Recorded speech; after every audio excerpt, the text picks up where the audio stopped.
Welcome. My name is Michael Sinemi. This is the Concentric Home Solution Woodworking channel. If you're new to the channel and you happen to like this video, I would like to invite you to subscribe, hit the bell notification, leave a like and a comment. If you're an existing subscriber or viewer, I do appreciate you.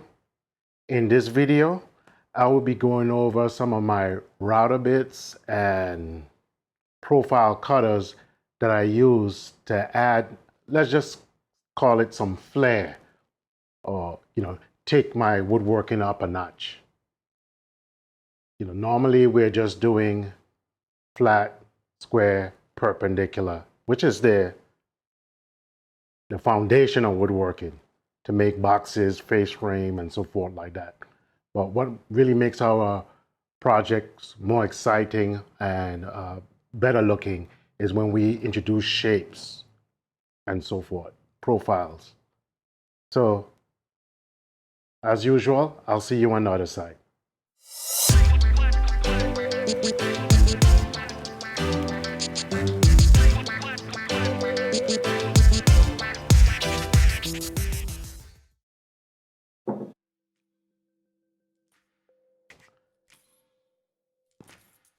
Here before you, I have, some examples of different designs that was either produced by a router or a profile cutter, one of my cutting knives on my Woodmaster. I've shown a review on that before, and I've also done a little review on my Triton router. But I want to show you guys a collection of my tooling. I don't consider it to be extensive. Some of them I've never even used, but a lot of the basic ones you can get into. You don't have to cost you a lot of money. In the future, I think I'm going to be going toward a particular manufacturer. I'm considering Whiteside, but for the most part, they all work well. All the ones I've used, I've never had a bad experience. So let's start with, we'll bounce back and forth. So here before me,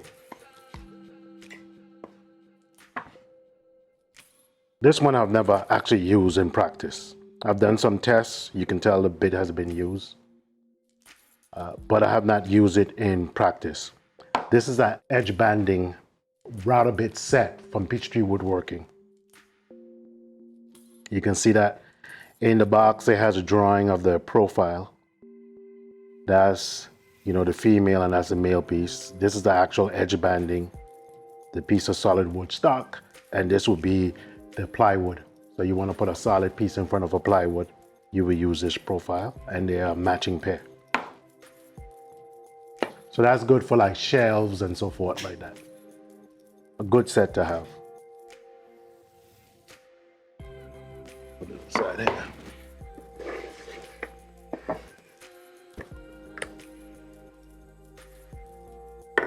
This set is an example of a set I've never used, but I got it. I saw that Peachtree Woodworking, and I got it because of the various designs that was on it.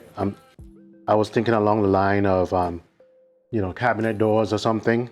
If I wanted to try something different, there's various different patterns on here. I think a set like this is cool just to have. Never can tell when you want to do something different or try something different.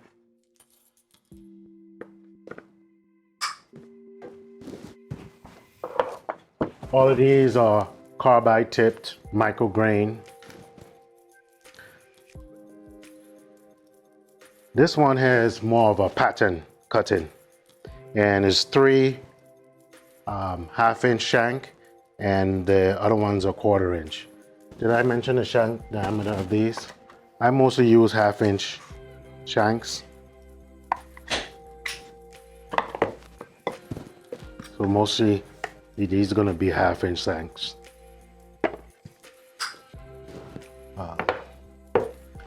On my bigger routers, like the Tritons, they use 1/4 or 1/2 inch. I prefer the 1/2 inch because it's a more stout router bit. On the smaller routers, like my Colt, this can't use. It can't. It's not powerful enough. So it uses 1/4" shanks. So these are pattern cutting bits.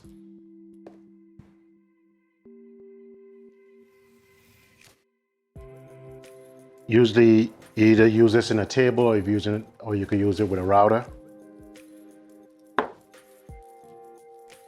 The bearing rubs against the piece that you're copying or the piece that you're registering against to remove the excess.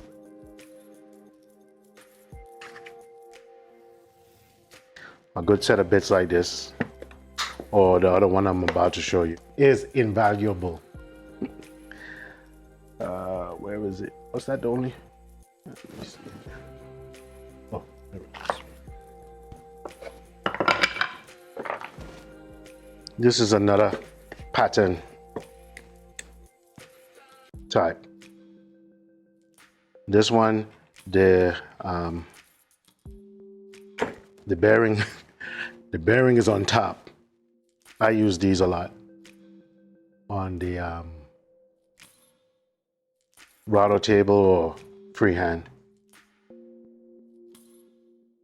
So you have different lengths depending on the thickness of the board. A good set to have.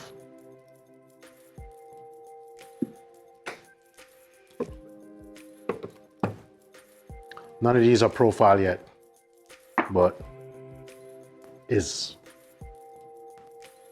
part of, the mainstay as far as router bits. Now we're getting into some profile type bits. I keep a set of round over bits. This particular one is actually currently chucked up in my router table prototype, which we're gonna get to that eventually, where it's gonna be a project-based video. It's gonna be produced on a CNC machine. But here you can see 1/8 inch radius, 1/4 inch radius, 3/8 radius, and a 1/2 inch radius. So a lot of flexibility there.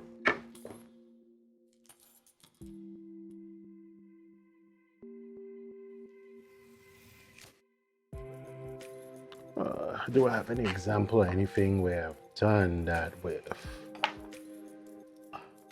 No, but you guys, should have an idea what a round over looks like. It's just a curved edge on a piece of wood. This is an example of a small round over. It just basically, it makes the project,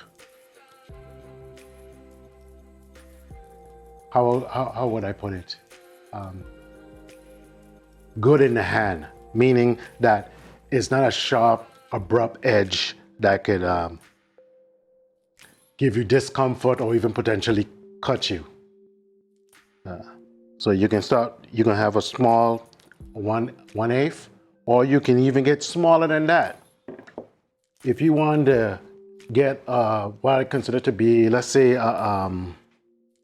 just like a knockoff edge, or the equivalent of what you would do with just hitting a piece with sandpaper, you got something like this. This is like, I think this is 3/16. Sorry, I think this is is it a 16th radius? It's a 16th radius or somewhere about, but this is a very, very small radius. I like these for face frames especially. It's so small you can't put a bearing on it. It uses a brass piece to rub against to register against the edge of the wood. But this just gives you a slight round over, a very slight, even smaller than this, and this is pretty small.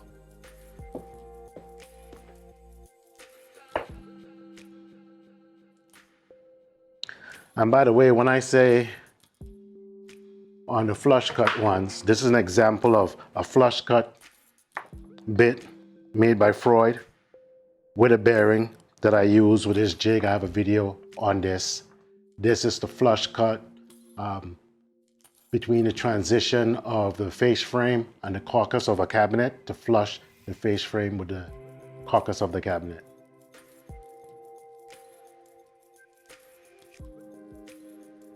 So router bits, very versatile, very useful in woodworking. And one of the funner aspect of woodworking is really, as I said, it adds beauty to your project. Let me grab this thing right here and give you an example of a larger round over. I made this push stick a long time ago out of MDF. I have some better ideas. I'm gonna end up making a better version of this at some point. But I wanted something that would be very good in hand. You see, there's nothing rough here. It's very easy to hold. And how I made this was using a round over. Probably was that size right here, or this one. I did it on both sides to make this. So whereas this would have been a sharp, edge like this, you get something that's better in hand. Very smooth.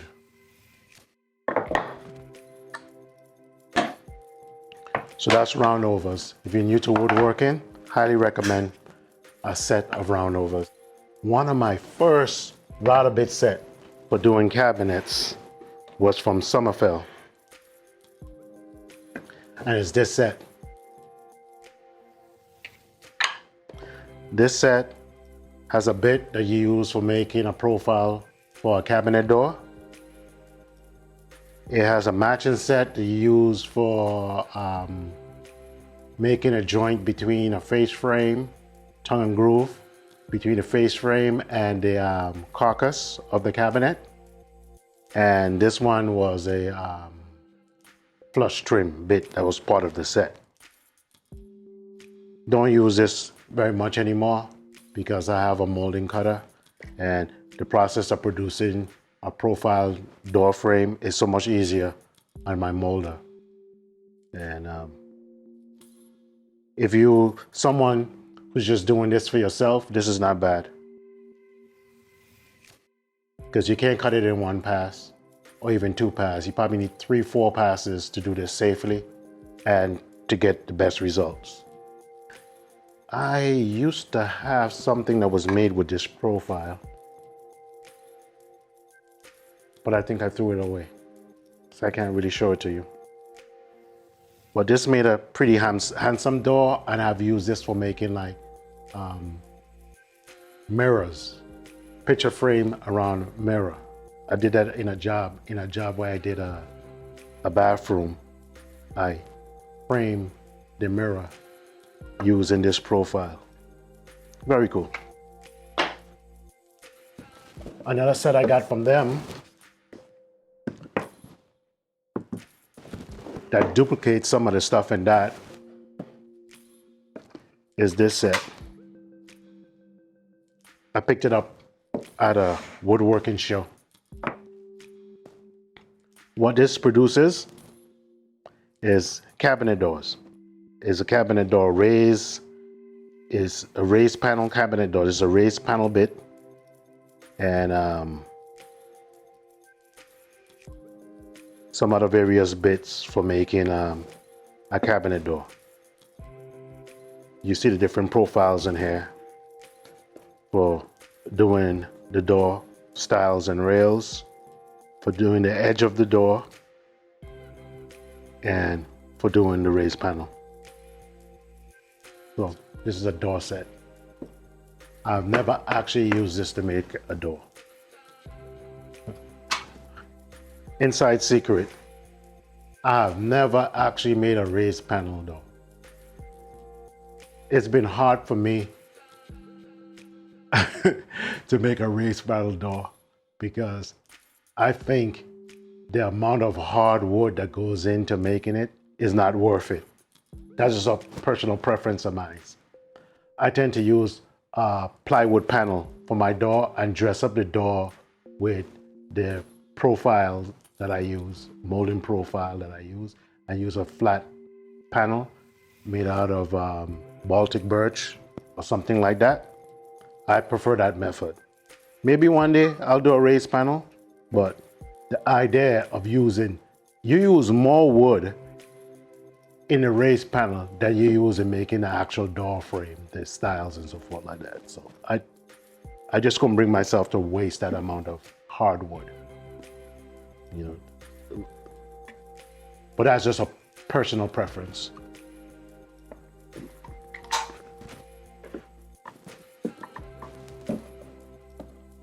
Put this over here.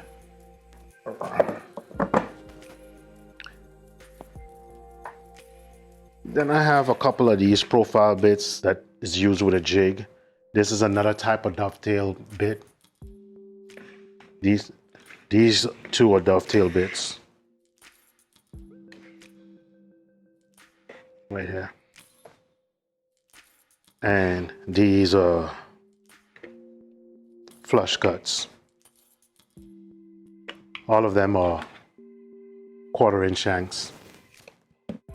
This one, I use it in combination, at least that's the way I've been using it, in combination with a profile that I use for making TV frames and mirrors. I use this as the side of the profile.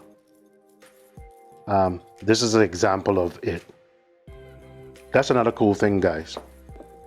You could build up moldings to come up with different designs to jazz up your woodworking projects. This is an example of something cut in a miter and using this bit. You can see that right there. That cut that profile.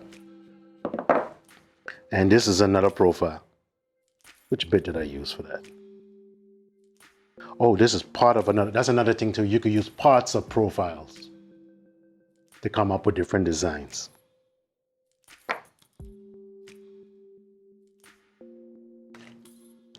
This right here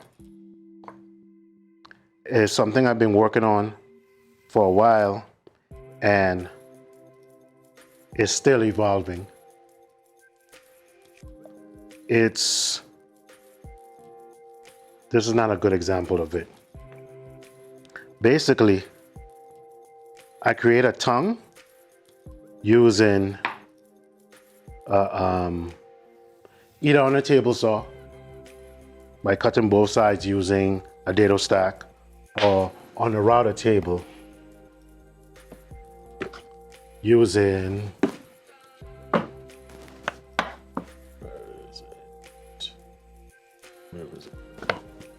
using a bit like this, which I'm gonna put a bit somewhere. I thought I did. Oh, there it is. Which creates that profile. But you know, I want that in the middle, so I have to adjust it so the tongue is in the middle. And a lot of stuff you use trial and error, and when you finally get it right, you keep it. You see this says test? I wanted that tongue to line up with this groove. And once I got it, this one I can tell by looking at it, it was done on a table saw. But once I got it, I have this as a template, so the next time I want to repeat that. But basically, it was a way to, on the rails of a cabinet, where I cut this groove to make it easier for me rather than making a stop dado. What I do is I create a groove and go all the way through the style. And on the rail side, after I produce my domino cuts in this is not for strength. What gives it the strength is the domino. And you know, I cut a domino slot in here, I cut a domino slot in here, and a domino slot in here. And this tongue slips into this groove, and what it does, it covers up where I went through. So there's not a hole on top. And that's the way I use it to make my cabinet doors. But once again, test pieces are very important. By the way, router bit that I recently showed you guys, the motivation for me getting it was specifically for this style door. And it was a way for me to, at least in theory, because I haven't produced a door since I've gotten this set yet. So I've yet to use this set. But what this is going to do for me is an adjustable slot. So I could dial in this slot size on my router, kind of like how I could do on my table saw using the dado slot. So my goal was to do the whole process on the router. So I got this where I can adjust and make that the exact width I want to match the tongue.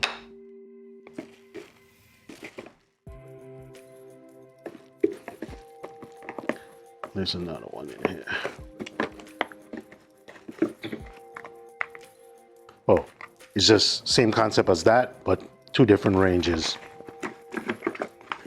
Then I got this one for producing the tongue or the tenon, whichever you want to call it in this case, on the router table.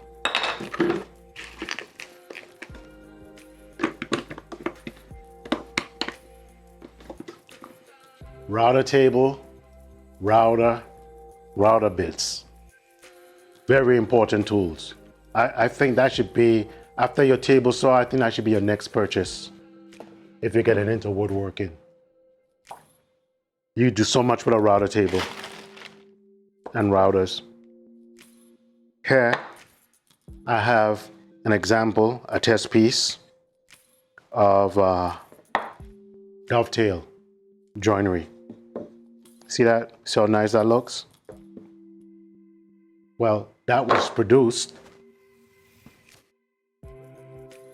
and I promised one of my subscribers I just haven't built a cabinet drawer in a while.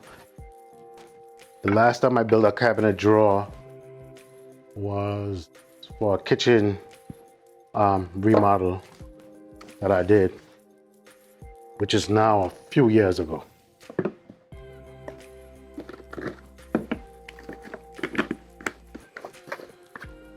Few years ago. I did this using this jig. And one day I will show you guys how you use this jig. This is a dovetail cutting jig, but it's a little bit different in that you don't bring a router to it, you bring it to a router, as in a router table.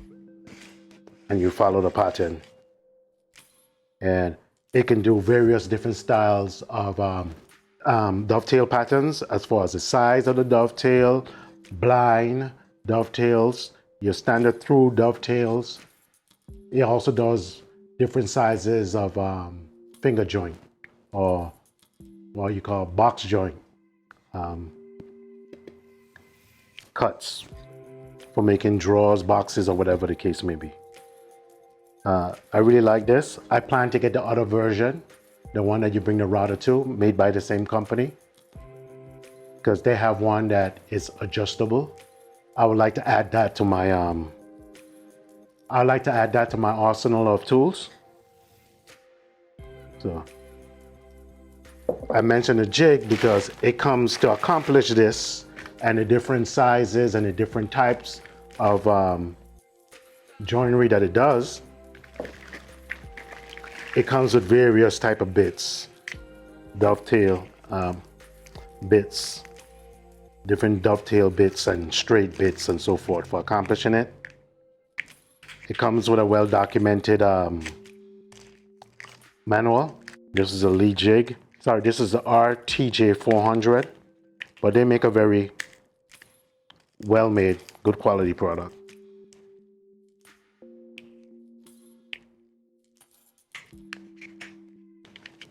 So I got the complete set. It doesn't come with a complete set, but I got a complete set so I could do all the various joinery that you can do on this. And there's different router bits that allow you to do the different types of joinery. So it's a lot, again, for you newcomers, there's a lot you can do with router bits and routers. And that's what I'm trying to stress here in this video. And I'm also gonna add in the cutters for my molding machine, and even mention bits for doing CNC type stuff. Put this back. Here we go.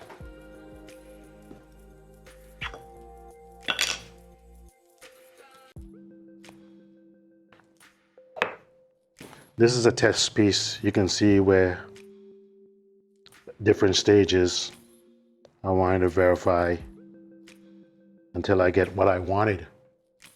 A lot of this stuff is experimentation. You have to be like a scientist. You have to make some logical assumptions, and then you have to verify it. You have to prove it or disprove it. And once you get something, you want to have a way of repeating it.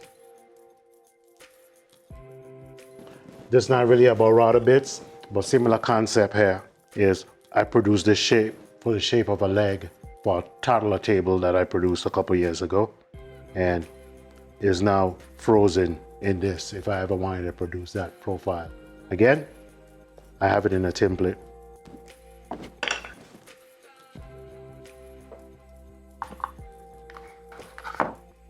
This is a profile that's made up of two different profiles. It's a round over, and if you reverse a round over, let's call it a cove, you'll get the inverse of that, but in a smaller size. But it's just two curves flip on each other. I think some people call this an OG. I don't remember. But this is an example right here. This is an example of where you can have a flat piece of stock like this. Flat piece of stock like this. And by using a round over or a bit like this, you can create a convincing piece of trim.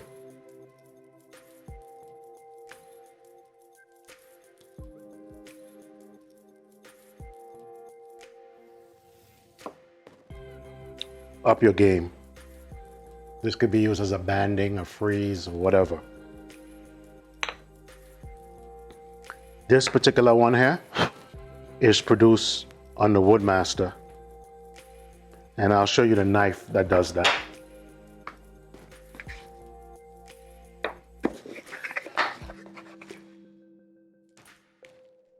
Woodmaster, they generally come with, people generally get them with one knife. I paid the extra money and I bought the head that allows you to use two knives, so it gives you a better quality cut. But this is the profile. These knives right here is the profile for this.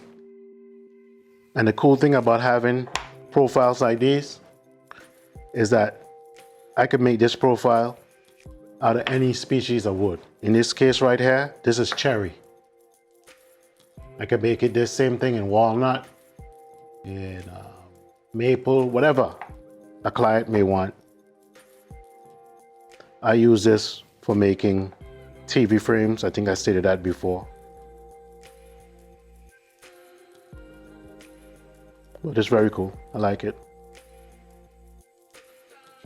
This one looks like a build-up because what I did is I laminated two pieces of cherry to make this, but it's actually just done with one cut.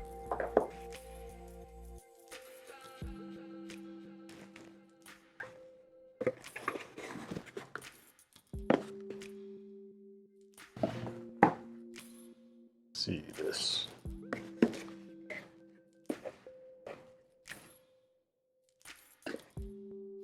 I have two knives in here.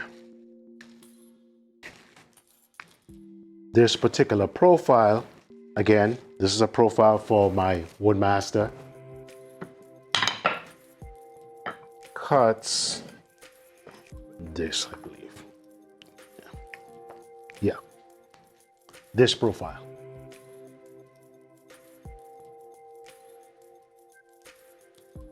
I will show in some B-roll how I've used this before. But just as before, I can make this profile in any species of wood that I choose.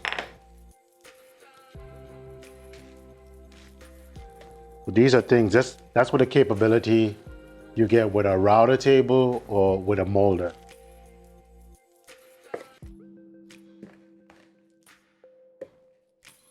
In the same box as it is one of my favorite. And here it is, guys.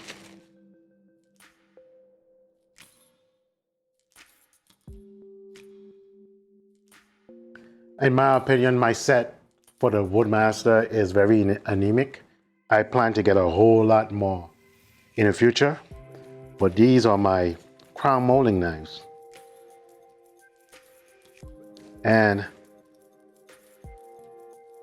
there they are. Believe it or not, these knives is responsible for this crown molding and this crown molding. In the kitchen that I told you I updated a couple of years ago, I remodeled. A profile this big wouldn't look right for the cabinets. So what I did is, I didn't use the whole, I cut the board smaller, so you see?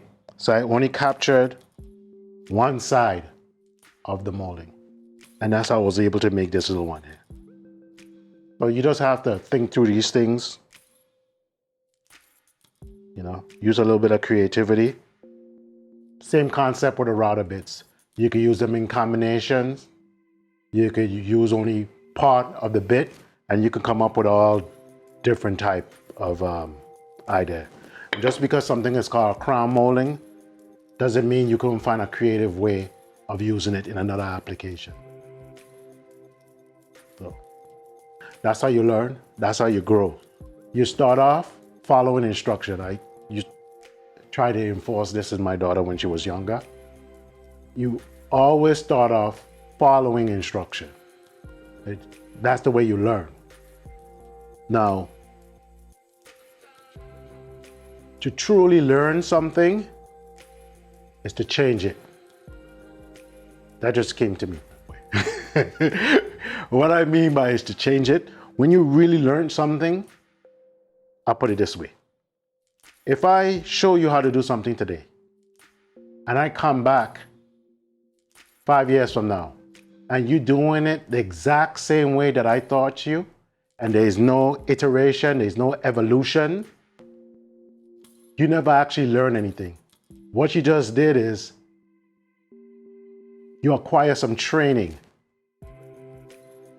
And in my opinion, my humble opinion, there's a difference between training and education. I think people like to conflate them, but they're not the same thing. You could train, and a lot of things can be trained that is not necessarily intelligent. Training is a form of mimicking. And it doesn't take a lot to mimic. I'm not saying that it's easy, but when you become educated in something, is a completely different level than training. Training is just be able to follow a set of instructions. But if I came back 5 years from now and I look at that piece of information I gave you, you came up with stuff that I couldn't even imagine, you were truly educated. Or you have reached, a lot of people don't know, training can provoke education. I think education is kind of like learning to talk. You can't teach someone how to talk. You could provoke it by speaking to the child and so forth. The child watch you and so forth. Something within it wakes up. It's kind of like life. People don't know how life comes about. But I think you can create a condition for life, but nobody truly knows how life comes about. It's the same thing. I think that's the difference between training and education. You could provoke education, but I don't think you can actually educate somebody. You could train somebody, and that trained person could become educated. I hope you understand what I'm trying to say, or if I'm making any sense at all. But that's the way I internalize it. So if I come back and you're doing the exact same thing, well, you got some good training. You might be very good at it, But that's all it was. It's training. You know how to repeat a act. Now, if you can expand on it, if you can evolve it in any way, you have exceeded training. You now enter the paradigm of education. And in my opinion, that's the difference between training and education. You have people with PhDs that are trained, in my opinion. They're not truly educated, they're trained. You have people with master's degrees, whatever it is, and they could do their job proficiently. But if you change one thing, one aspect, if you show it to them a different way, you'll confound them. You'll completely confuse them and they will be lost. That's somebody that's trained. My little rant. I know I haven't ranted in a long time. But yeah. There's a difference between training and education. So when you get these things up, do it, follow the instructions, be careful, by all means be careful, but always try to think outside the box and think about different ways, different combination, different ways you can extend it. That's when you truly start to become a creative, educated person. Once again, my opinion. So once again, this is an example of how I knock off that top and make this appropriate for a particular job. Put these back. I always like to keep these on metal, so I like to keep them well oiled. So to abate rust, you know, rust is the enemy of steel objects.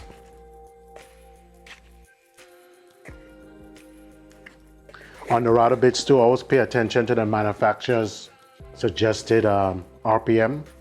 The smaller bits, generally speaking, they tend to use higher RPMs to turn faster. But with that, you have to understand when something is spinning faster, especially in wood, you want your feed rate should also be faster. Because if something's spinning at a high speed and staying in the same spot for too long, they overheat. And can I show you an example? This is a good example. This bit, the end of it is burnt. This bit has been damaged. This bit will never be able to hold an edge. It's hardened. It's too much heat. So that's the enemy of bits. So you have to be careful with that. Usually on the packaging, they give you information on that. I'll give an example. This is a white side bit. It is a flush trim bit with a twist. I haven't actually used this yet. This is brand new. I like my subscribers so much, I'm gonna open it up right now. Let's see. I'm gonna show you how it's different. I wanted to give this a try because I thought the whole concept was cool. Oh. Don't look like I have any cutting. Oh, here.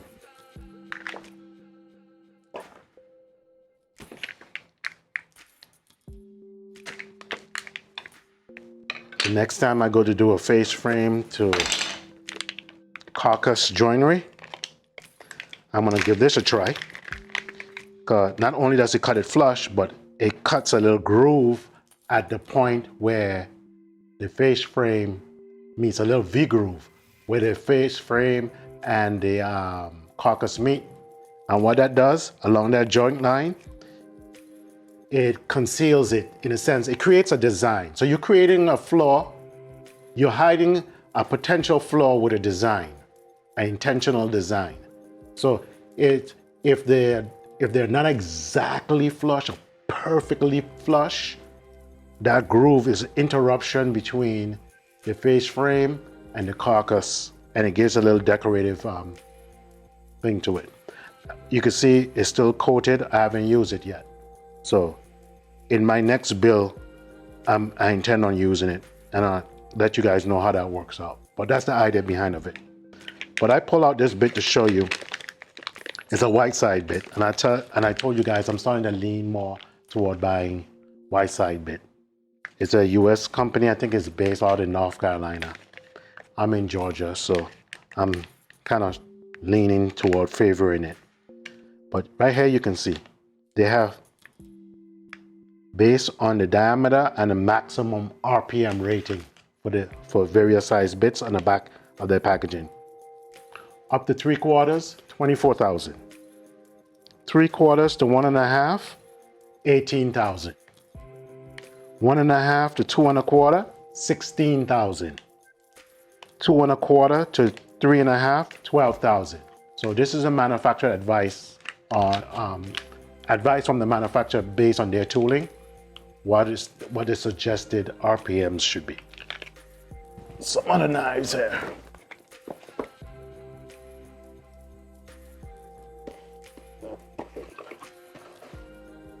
Oh geez. We have a bunch of different ones in here. This is all different kinds. These are back cutters for crown molding to make this back profile. This is a profile. I don't have an example of this, but this is for, I think this is for the frame for either the door or the drawer fronts of cabinets. These will be more for like miter style. So you see this in the future. I haven't used these as yet. See what these are.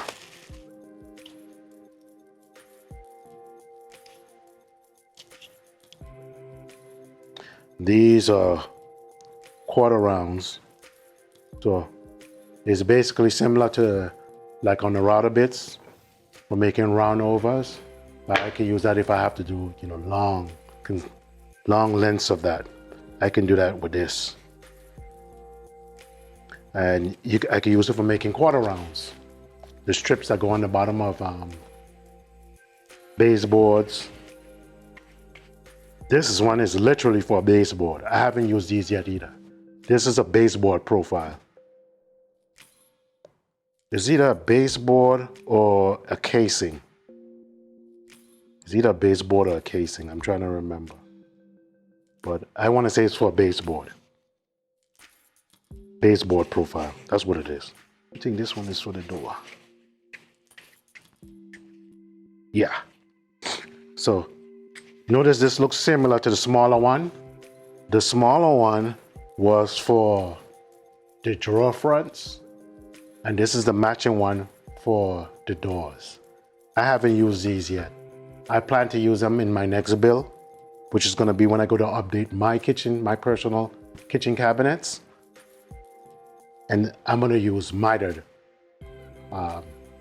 drawer fronts and doors. So I'm going to be using these for the first, and you're going to get to see, you guys are going to be able to see that profile.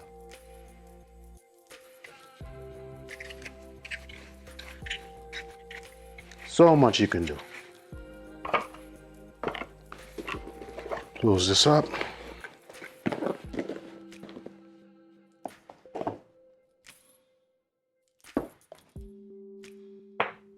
I have a profile for this. I didn't see, oh, it's probably on my machine.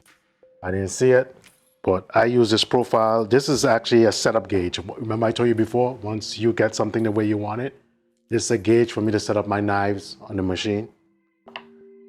And I created a rabbit in it, and I take a plain old 2 1/4 inch, 2 1/2 inch frame, and I put this on the inside. I put an edge stream in on it, and it turns into a beautiful door. I'll show you an example of that. Simply dressing it up and molding. This block of wood is also a gauge or template I use for setting up my knives to get exact spacing off the side of the machine. So, something like that. This is an example of that same molding I was showing you before in cherry. This one is in poplar. And this one you can see where I miter it, and I would be, you know, in the case, this was a sample of our actual project I built. And to make the miter strong, I use dominoes. This is a set that I got with my CNC machine. And I also got some additional ones, like that particular bit is for making the 5mm holes for shelf pins. I have one on there. It's already on the machine. It's for creating the 20mm holes for MFT table. Is in the machine. And then I have various different up cut and down cut and different types of bits and V-carve bits and so forth for the CNC machine. Some of the stuff I've showed to you guys in the past.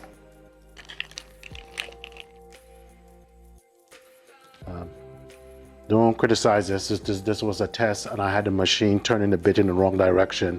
So that's why I tear a lot of the top veneer off. Here you can see some text. Same idea with this. The bit was spinning in the wrong direction. This was done with a V-carve bit. Once again, same concept as a router that's in the CNC machine. In my case, 2 routers and a spindle. A spindle is just basically an industrial router.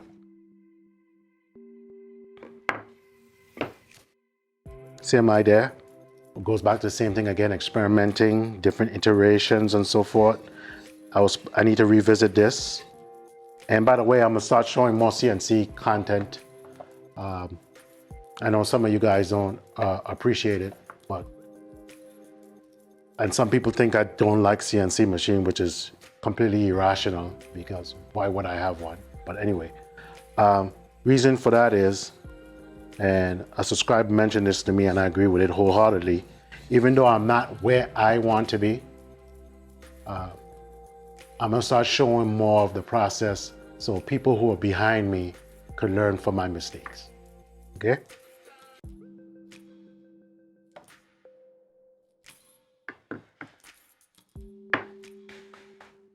With that, that's it for today. As I was telling you, router bits, routers, molders, it adds a whole new dimension and brings your woodworking to a completely different level, higher level. So there's a lot out there. I've never got into the fuss. If people ask me what's the best router bits, I have no idea what's the best router bits. I've never had a bad experience with a router bit. So if you use them the way they're supposed to be used, I think generally they all work well. The ones I got from Peachtree Woodworking, which is value type bits, they work very well. I never had a problem with them. And I'm starting to lean more toward the white side, mainly because it's an American company and is a neighbor of the area I'm in, so I'm starting to lean toward them. But not to say the other types are bad. The Freud, none of the Freud ones I ever use are bad. So again, thanks for watching the video, and as usual, be safe in the shop. If you enjoyed this video and you would like to be notified when new content is dropped on this channel, like, subscribe, hit the bell notification, and drop a comment down below.